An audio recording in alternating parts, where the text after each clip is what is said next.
Aroma miracles இயற்கையான aroma ஆயில்களை கொண்டு தயாரிக்கப்படுகிறது. தூக்கமின்மை, மன அழுத்தம், எதிர்மறை எண்ணங்கள் போன்ற மனநல பிரச்சனைகள், உடல்வலி, தலைவலி போன்ற உடல்நல பிரச்சனைகள், ஆன்டி ஏஜிங், முடிவுதிர்வு, பொடுகு, வெண்புள்ளி, சரும பிரச்சனைகள் போன்ற அனைத்து பிரச்சனைகளுக்கும் தீர்வளிக்கிறது. Aroma miracles. அதான் அதிமுக என்பது அண்ணா திராவிட முன்னேற்ற கழகம் அப்படிங்கிறது தான் அர்த்தமா இருந்தது. பட் இப்போ நடக்கிற இந்த சம்பவங்களை எல்லாம் பார்க்கும்போது அடிமை திராவிட முன்னேற்ற கழகம். இப்ப அதிமுகவும் தாவேகாவும் கூட்டணி அமைத்தால் நிச்சயமாக திமுகவை வீழ்த்தி அவர்கள் ஆட்சியை பிடிப்பதற்கு அதிக வாய்ப்புகள் இருக்கு. பாஜக அதிமுக கூட்டணி சேர்ந்தது ஒரு வகையில் திமுக ஒரு மிகப்பெரிய நிம்மதியை கொடுத்திருக்கும். பாஜகவை விட தாவேகா மக்கள் செல்வாக்கு, வாக்கு வங்கி அதிகம் இருப்பதற்கான வாய்ப்புள்ள ஒரு கட்சி. எடப்பாடிக்காகவோ வேலுமணிக்காகவோ கட்சியில இருப்பவங்க கிடையாது. அவர்கள் எம்ஜிஆருக்காகவும் ஜெயலலிதாவுக்காகவும் அந்த கட்சியில் இருப்பவர்கள் தான். பட் அந்த எண்ணிக்கை 2026 சட்டமன்ற தேர்தலில் பாஜகவுக்கு கிடைக்கும் அப்படின்னு எதிர்பார்ப்பது, நீங்க தேர்தல் களத்தில் 2 எதிரிகளை வச்சுட்டு 2 பேருமே ஒன்றாக இருப்பது, நீங்க ஒரே திசையை நீக்கி கத்தியை வீசிட்டு போயிடலாம். தமிழ்நாட்டில் பாஜக எதிர்ப்புங்கிறது பெரிய அளவுல இருக்கு. அதே நேரம் திமுக மீது மக்களுக்கு நிறைய அதிருப்தி இருக்கு இந்த ஆட்சி மீது. அப்ப திமுக அதிருப்தி வாக்குகளும் பாஜக எதிர்ப்பு வாக்குகளும் தாவேகாக்கு போச்சுன்னா வழக்கமா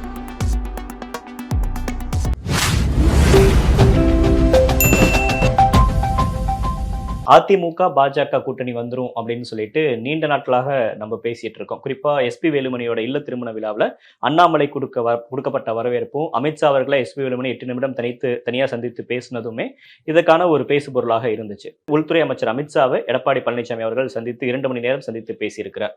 கூட்டணி உறுதியானது அப்படின்ற மாதிரியான தகவல் வர ஆரம்பிச்சிருக்கு. இது தமிழக அரசியல் களத்துல 2026 என்ன ரோல் பிளே பண்ணும்? பாஜக தமிழ்நாட்டை பொறுத்த வரைக்கும் அது ஒரு நோட்டாவுக்கு கீழே இருக்கிற கட்சி தான். மக்கள் செல்வாக்கு இல்லாத ஒரு கட்சி தான் பாஜக.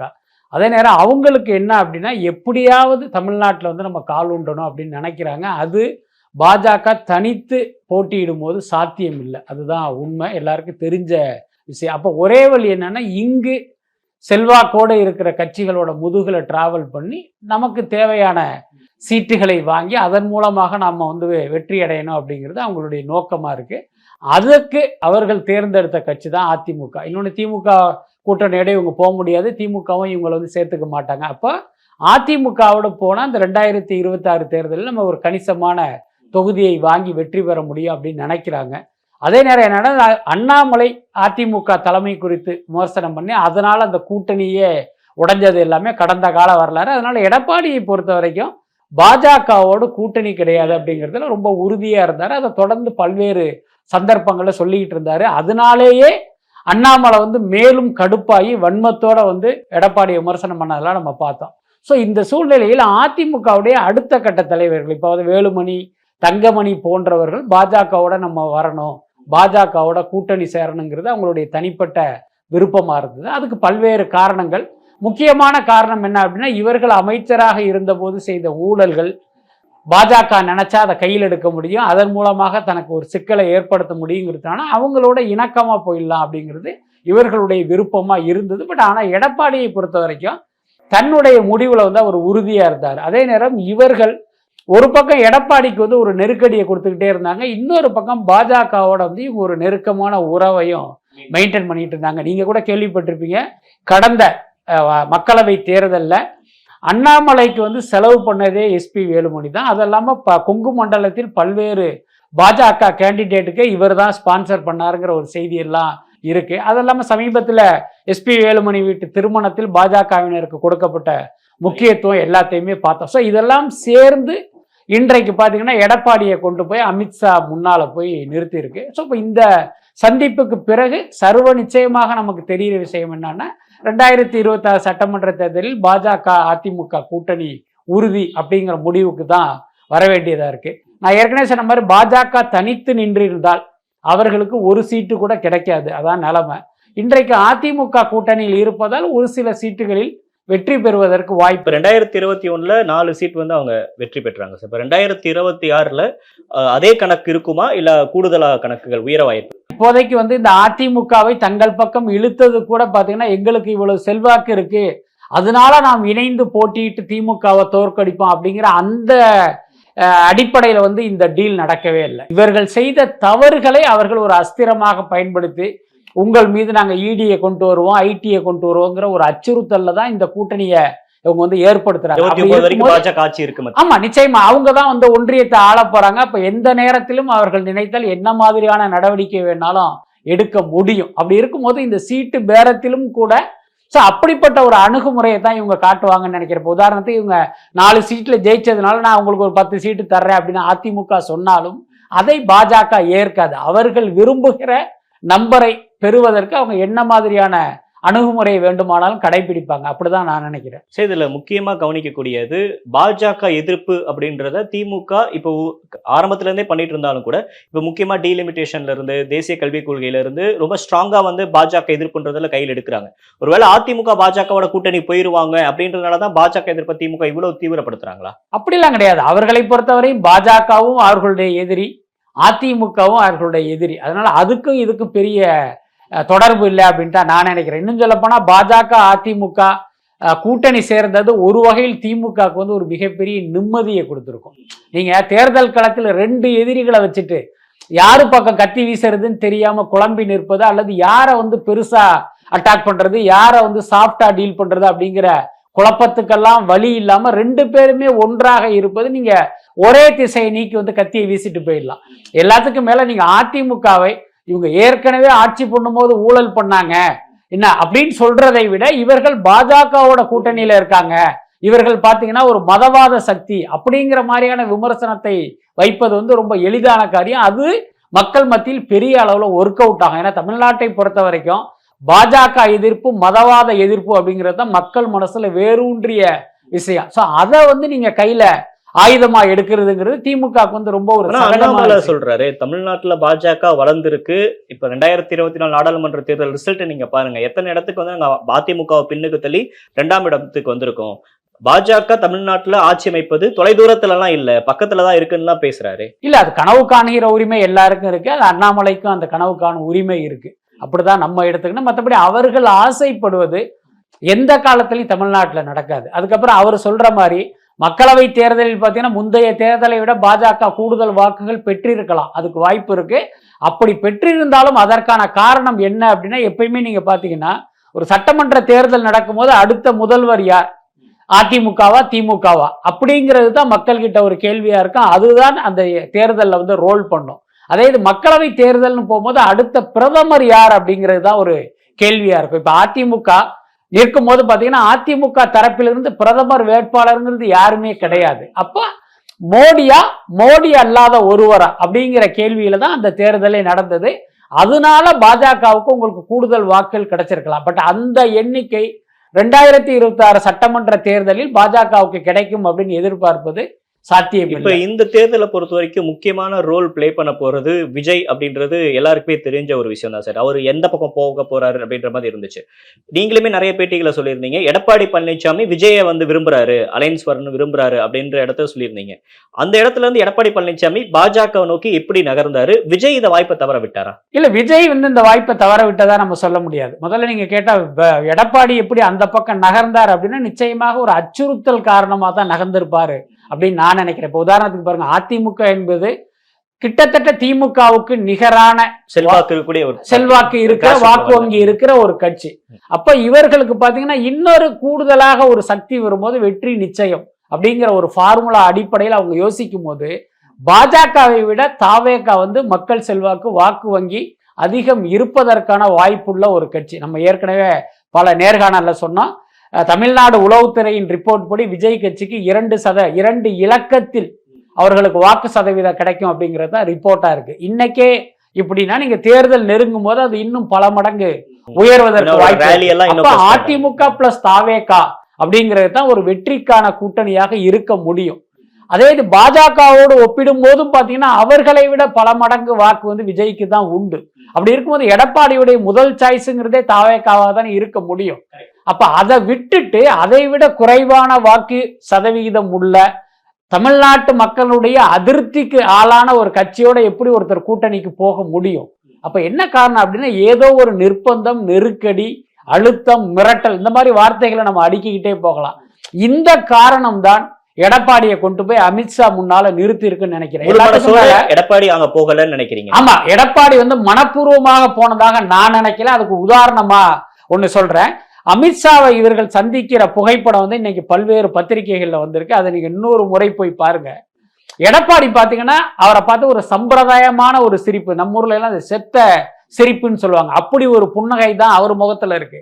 ஆனா எஸ்பி வேலுமணி முகத்தில் மட்டும் பாத்தீங்கன்னா ஒரு வெற்றி பெருமிதம் இருக்கு. நான் நினைச்சதை சாதிச்சிட்டேன் பாத்தியா அப்படின்னு அந்த தலைய அப்படி அண்ணாந்து பாக்குற அந்த பாடி லாங்குவேஜ் அவர்கிட்ட நீங்க பார்க்க முடியும். ஸோ இதையெல்லாம் வச்சு பார்க்கும்போது இது எடப்பாடியின் விருப்பத்தின் அடிப்படையில் நடந்த சந்திப்பும் அல்ல, அவருடைய விருப்பத்தின் அடிப்படையில் நடக்கிற கூட்டணியும் அல்ல. அப்படிதான் நான் புரிஞ்சுக்கிறேன். இப்ப விஜயை பொறுத்த வரைக்கும் 2026 பொறுத்த வரைக்கும் அவரு பின்னாடி ஒரு அலையன்ஸ் வரும் அப்படின்ற எதிர்பார்க்கப்பட்டுச்சு. ஒருவேளை அதிமுக தாவேகா கூட்டணி அப்படின்னா அது கிரவுண்ட் லெவல்ல இன்னும் பிளஸ் பாயிண்டா போகும் அப்படின்ற மாதிரி பேச்சு அடிபட்டுச்சு. இப்ப இந்த ஒரு களத்தை வந்து அப்படியே தாவேகா இழந்துட்டாங்கல்ல? இல்ல, அதை அப்படி சொல்ல முடியாது. இப்ப பாத்தீங்கன்னா அதிமுக வந்து பாஜக பக்கம் சென்றது, இதை வந்து நம்ம ரெண்டு ஆங்கிள் பார்க்கலாம். ஒரு பக்கம் பாத்தீங்கன்னா விஜய்க்கு நஷ்டம் அப்படிங்கறத எந்த அடிப்படையில பார்க்கலாம் அப்படின்னா, இப்ப அதிமுகவும் தாவேகாவும் கூட்டணி அமைத்தால் நிச்சயமாக திமுகவை வீழ்த்தி வந்து அவர்கள் ஆட்சியை பிடிப்பதற்கு அதிக வாய்ப்புகள் இருக்கு.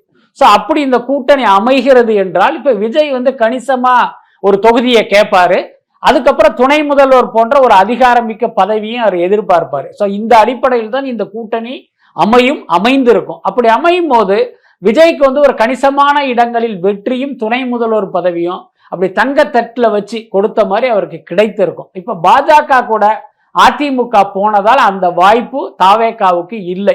ஸோ இதை வந்து விஜய்க்கு ஏற்பட்ட இழப்பாக நம்ம எடுத்துக்கலாம். அதே நேரம் இதையே வந்து நீங்க பாசிட்டிவாக பார்த்தீங்க அப்படின்னா அது விஜய்க்கு வந்து ஒரு நல்ல பலனை தரக்கூடிய விஷயமாவும் பார்க்கலாம். எப்படின்னா இப்ப அதிமுக வந்து பாஜக பக்கம் போயிடுச்சு. நான் ஏற்கனவே சொன்ன மாதிரி தமிழ்நாட்டில் பாஜக எதிர்ப்புங்கிறது பெரிய அளவுல இருக்கு. அதே நேரம் திமுக மீதும் மக்களுக்கு வந்து நிறைய அதிருப்தி இருக்கு இந்த ஆட்சி மீது.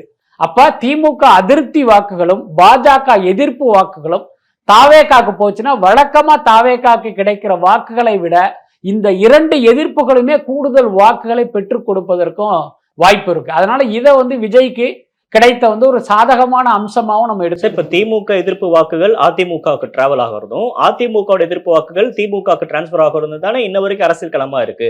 அப்ப புதுதாக வரக்கூடிய விஜயை எப்படி மக்கள் நம்புவாங்க? ஆக்சுவலி பாத்தீங்கன்னா இப்ப பாஜக எதிர்ப்பு அப்படிங்கிறது பாத்தீங்கன்னா இப்ப வழக்கமா திமுகவுக்கு தான் போகும். கரெக்ட். இப்ப பாருங்க, பாஜக மீது எனக்கு வந்து ஒரு கடுப்பு இருக்கு, அப்ப நான் வந்து திமுகவுக்கு தான் போட்டாகணும். ஆனா அந்த ஆட்சி மீது எனக்கு ஒரு அதிருப்தி இருக்கு, அப்ப நான் என்ன பண்ணுவேன்? வேற ஆப்ஷன் யோசிப்பீங்க. அப்போ நான் நோட்டாக்கு போலாமான்னு யோசிக்கும் போது வேணாம் இந்த தர தாவேகாக்கு போடலாம் அப்படின்னு நினைப்பேன்ல.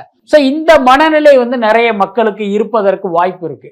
அது அப்படியே பாத்தீங்கன்னா தாவேகாவுக்கு வந்து ஒரு சாதகமான சூழலை ஏற்படுத்தும். அதே மாதிரி பாத்தீங்கன்னா அதிமுக எதிர்ப்பு வாக்குகளாக இருந்தாலும் அது திமுகவுக்கு தான் போகணும்னு எந்த இதுவும் இல்லை, அதுவும் கூட தாவேகாக்கு போவதற்கு வாய்ப்பு இருக்கு. சோ இந்த ஆங்கிள் யோசிச்சீங்க அப்படின்னா அதிமுக பாஜக கூட்டணி என்பது தாவேகாவுக்கு ஒரு பிளஸ்ஸா தான் நான் பாக்குறேன். சார், இப்போ நீங்க கல அரசியல நல்லா பார்த்துருப்பீங்க. ஒரு பூத் கமிட்டி எப்படி ஒர்க் ஆகும், இங்க இருக்கக்கூடிய திமுக அமைச்சர்களாகட்டும் அதிமுகவோட முன்னாள் அமைச்சர்கள் எல்லாமே எந்த அளவுக்கு பூத் கமிட்டியில இறங்கி வேலை பார்ப்பாங்கன்னு தெரியும். அப்படி பாக்குறப்ப திமுக வந்து விசிகா, காங்கிரஸ், மதிமுக, ரெண்டு கம்யூனிஸ்ட் அப்படின்னு ஒரு பக்கம் வலுவா இருக்கிறாங்க, இன்டாக்டான ஒரு அலைன்ஸா இருக்கு. அதிமுக பொறுத்த வரைக்கும் இப்ப அவங்க என்டிஏ கூட்டணிக்குள்ள உள்ள போறாங்க அப்படின்னா பாஜக, பாமக, அமமுக அப்படின்னு சொல்லிட்டு ஒரு பயங்கரமான அலையன்ஸ் வந்து அவங்க பக்கம் நிற்கும். இப்ப விஜய் வந்து ஒரு தனித்து தான் நிற்கிறாரு, ஒரு அன்டெஸ்டட் லீடர், சேம் டைம் ஒரு சிங்கிளா நிற்கிறாரு. அப்படின்றப்ப இது எப்படி அவர் ஹேண்டில் பண்ணுவாரு? பூத் கமிட்டி அப்படிங்கிறது வந்து ஒரு வலுவான விஷயம் தான். பட் இந்த விஷயத்தில் ஆரம்பத்திலிருந்தே விஜய் வந்து ரொம்ப ரொம்ப ரொம்ப ரொம்ப கவனம் செலுத்துறாரு. அதாவது இன்னைக்கு கட்சி இன்னைக்கு தான் தொடங்கி இருக்காரு. விஜய் மக்கள் இயக்கமாக இருக்கும் போதே அந்த பூத் கமிட்டிங்கிற ஒரு விஷயத்திலிருந்து தான் இவருடைய அரசியல் செயல்பாடுகளை அவங்க ஆரம்பிச்சாங்க. இன்னும் சொல்ல போனா அந்த பூத் கமிட்டியில் இருப்பவர்களை எப்படி கவரணும் அப்படிங்கிறது கூட விஜய்க்கு தெரியும். இன்னும் சொல்ல போனா எதிர்காலத்தில் நீங்கள் பார்க்கலாம், பூத் கமிட்டியில் இருப்பவர்களை மட்டுமே விஜய் வந்து தனியாக சந்தித்து 1-to-1 உரையாடுகிற திட்டம்லாம் அவர் வச்சுக்கிறார். அவரை பொறுத்த வரைக்கும் பூத் கமிட்டியினர் வந்து ஈஸியாக விலை கொடுத்து வாங்கிட முடியும், எல்லா கட்சியிலையுமே அது நடக்கும். ஆனா நீங்க தாவேகாவில் இருக்கிற பூத் கமிட்டி உறுப்பினர்களை எத்தனை கோடி கொடுத்தாலும் உங்களால் வாங்க முடியாத அளவுக்கு அவர்களை வந்து சென்டிமெண்டா லாக் பண்றதுக்கான திட்டமெல்லாம் விஜய்க்கு இருக்கு. அதனால பாத்தீங்கன்னா அந்த விஷயத்துல அவங்க வந்து கூடுதல் கவனம் செலுத்துறாங்க. அதுக்கப்புறம் நீங்க கேட்ட மாதிரி இந்த பல்வேறு கட்சிகள் ஒவ்வொரு கட்சியினுடைய கூட்டணியிலும் இருக்கு, இவர் தனித்து நிற்கிறார் அப்படின்னாலும் நீங்கள் குறிப்பிடுகிற கட்சிகள் எல்லாமே பாத்தீங்கன்னா மிக சொற்ப வாக்குகள் வச்சுக்கிறவங்க தான். இப்ப அமமுகவெல்லாம் நம்ம ஒரு எண்ணிக்கைக்கு சேர்த்துக்கலாமே தவிர அந்த கட்சிக்கு வந்து ஒரு பெரிய வாக்கு வங்கி இருக்கு, அந்த கட்சிக்கு ஒரு பெரிய செல்வாக்கு இருக்கு, தினகரன் பின்னால மக்கள் திரண்டு இருக்காங்க அப்படின்லாம் எடுத்துக்க முடியாது. தமிழ்நாட்டில் எத்தனையோ லட்டர்பாடு கட்சிகள் இருக்கு. தேர்தல் காலத்தில் மட்டும் உயிரோடு வந்து தேர்தல் முடிந்த பிறகு செத்து போற கட்சிகள்லாம் நிறைய இருக்கு. கிட்டத்தட்ட அமமுகவெல்லாம் அந்த கணக்குல தான் நான் பார்க்கிறேன். அவர்களுக்கு சாதி பின்னணி இருந்தாலும் அதே சாதியினர் எல்லா இடத்திலுமே அவர்கள் பின்னால நிப்பாங்களா அப்படின்னா அதுக்கான வாய்ப்பு இல்லை. தேர்தலை பொறுத்த வரைக்கும் இந்த கூட்டணி கணக்குகள்லாம் ஒரு பக்கம் இருந்தாலும் விஜய் என்கிற நடிகருக்கு பின்னால் இருக்கிற அந்த கவர்ச்சி, பெண்கள் மத்தியில் விஜய்க்கு இருக்கிற ஆதரவு, இதெல்லாம் அவருக்கு வந்து ஒரு மிகப்பெரிய வாக்குகளை சேர்த்து கொடுக்கும் அப்படின்னு தான் நினைக்கிறேன். ஸோ இன்னொரு பக்கம் மாநாட்டில இருந்து இப்போ ரீசெண்டாக அவர் எல்லா மீட்டிங்லையும் திமுகவை ஸ்டேட்டா அட்டாக் பண்றாரு. பாஜக கொள்கை ரீதியான எதிரி அப்படின்னு சொல்லிட்டு திமுகவையும் பாஜக ஒரே தட்டுலாம் வச்சு விமர்சிக்கிறாரு. ஆனா அதிமுக மீது விஜய் எந்த ஒரு விமர்சனமும் வைக்கல, அமைதியாவே இருந்துட்டு வந்தாரு. இப்போ அவங்களோட கொள்கை எதிரியா இருக்கக்கூடிய பாஜகவோட அதிமுக கை கோக்குறாங்க அப்படின்றப்ப விஜயோட இந்த நிலைப்பாடு இனிமேல் மாற வாய்ப்பு இருக்கா? இல்ல, மாற வாய்ப்பு இருக்காங்கிறது தெரியாது, ஆனா மாற வேண்டும்ங்கிறது நம்மை போன்றவர்களுடைய எதிர்பார்ப்பு. என்னன்னா அதிமுக என்றைக்கு பாஜக கூட்டணிக்கு போனதோ அப்பவே அவரும் வந்து ஒரு அரை பாஜகவை ஆயிட்டாங்கன்னு தானே அர்த்தம். இப்ப பாத்தீங்கன்னா ஒரு டம்ளர் தண்ணியில ஒரு டிராப் விஷத்தை போட்டாலுமே அந்த மொத்த இதுவும் பாய்சன் தானே. அப்ப நீங்க அதிமுக கூட்டணி நீங்க அப்படித்தான் பார்க்கணும். அதிமுகவை ஒரு மதவாத சக்தியாகத்தான் நீங்க பார்க்கணும். இந்த நாட்டையும் மக்களையும் மதத்தின் பெயரால் பிளவுபடுத்துகிற ஒரு தீய சக்தியாக அதிமுகவையும் பார்க்கணும். அந்த கண்ணோட்டத்தில் இவர்கள் அதிமுகவை விமர்சிக்காமல் நீங்க ஒரு சாஃப்டான ஒரு நிலைப்பாடு எடுத்தால் அது வந்து தாவேக்காக்கு நல்லதில்லை. பட் விஜய் அதை புரிஞ்சிருப்பாரு அப்படின்னு தான் நான் நினைக்கிறேன். இது நாள் வரைக்கும் ஏன் அந்த கட்சி அவரு விமர்சனம் பண்ணலை அப்படின்னா ஆள்கிற கட்சியாக திமுக இருக்கு, அதனால அவர்கள் நம்மளுடைய முதல் எதிரி. அதே நேரம் பாஜக ஒன்றியத்தில் ஆள்கிறது, அவர்களும் பார்த்தீங்கன்னா ஒரு கொள்கை ரீதியாக ஒரு எதிரிங்கிற அடிப்படையில் ரெண்டு கட்சியுமே அவர் விமர்சனம் பண்ணாரு. அதிமுக விமர்சிக்க வேண்டிய தேவையில்லை. எல்லாத்துக்கும் மேல அவர்களோட ஒரு ரகசிய பேச்சுவார்த்தையும் நடந்ததால் ஒரு சாஃப்டான அணுகுமுறையை கையாண்டாங்க.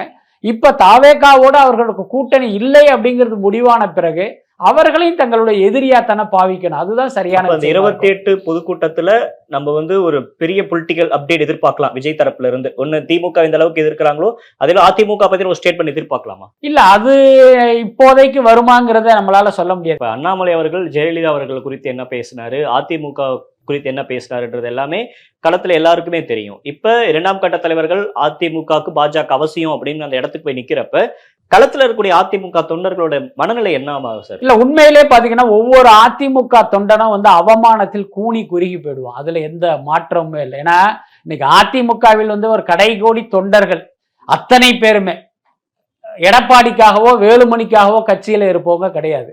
அவர்கள் எம்ஜிஆருக்காகவும் ஜெயலலிதாவுக்காகவும் அந்த கட்சியில் இருப்பவர்கள் தான். அவர்கள் இருவருமே மறைந்தாலும் அவங்க ஆரம்பிச்ச கட்சி, எம்ஜிஆர் ஆரம்பிச்ச கட்சி, ஜெயலலிதா வளர்த்த கட்சிங்கிற எண்ணத்துல தான் அந்த கட்சியிலேயே இருக்காங்க. இன்னைக்கு அவர்களையே அவமானப்படுத்துகிற ஒரு கட்சியோட கூட்டணி அப்படிங்கிறது அந்த தொண்டனை வந்து நிச்சயமாக வேதனை அடைய வைக்கும். அதுல எந்த மாற்றமும் இல்லை. அதான் அதிமுக என்பது அண்ணா திராவிட முன்னேற்ற கழகம் அப்படிங்கிறது தான் அர்த்தமா இருந்தது.